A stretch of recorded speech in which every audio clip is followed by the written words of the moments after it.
कितना कूल लगता है ना खुद को लिबरल बोलना, लेकिन देश की आधी से ज्यादा आबादी को इस शब्द का मतलब भी नहीं मालूम। और एक बात बताऊं, उनको भी नहीं जो खुद को लिबरल बोलते हैं। लिबरल शब्द का मतलब क्या है?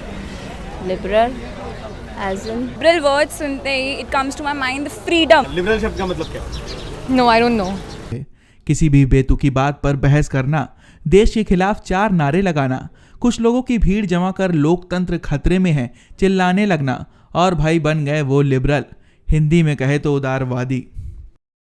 कान खोल कर सुन ले और समझ ले, इस देश का लोकतंत्र सबसे बड़ा और सबसे मजबूत है। ये ना कभी खतरे में था और ना ही कभी होगा। भारत का लोकतंत्र आज भी आज़ाद है और इसका सबसे बड़ा प्रमाण है इन लोगों का देश के खिलाफ बोलना, उसके बाद भी आज़ाद घूमना। अभिव्यक्ति की आज़ादी के नाम पर ये इस हद तक गिर गए हैं कि ये देश के खिलाफ नारे भी लगाते हैं, लोकतंत्र का गलत इस्तेमाल करते हैं। लेकिन विडंबना है कि इनके साथ देश का एक बड़ा तबका खड़ा है जिसे इनसे संभलने की जरूरत है। वक्त है संभलने का और इन्हें जवाब देने का। आज रावण फिर साधु के भेष में आया है, उसे कुचलने की जरूरत है।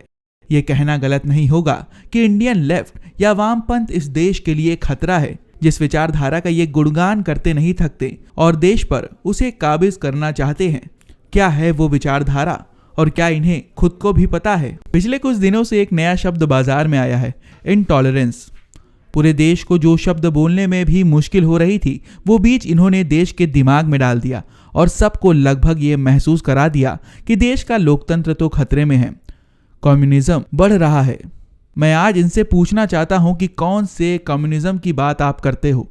देश में जब कश्मीरी पंडितों की हत्या हुई तब आपकी जुबान से शब्द तक नहीं फूटे। इनके कुनबे के लोग जो लिखते हैं वो दुश्मन के लिए हथियार के तौर पर काम करता है।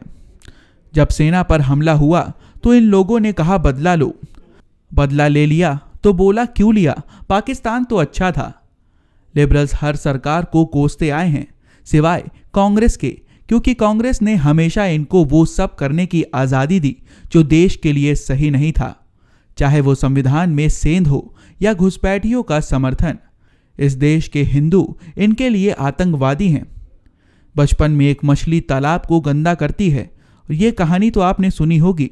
मैं जब भी सुनता था तो ऐसा लगता था कि ऐसा असल जिंदगी में थोड़ी ना होता होगा, मगर अब इन्हें देखने के बाद हम भी उसी कहानी का बखान करते हैं।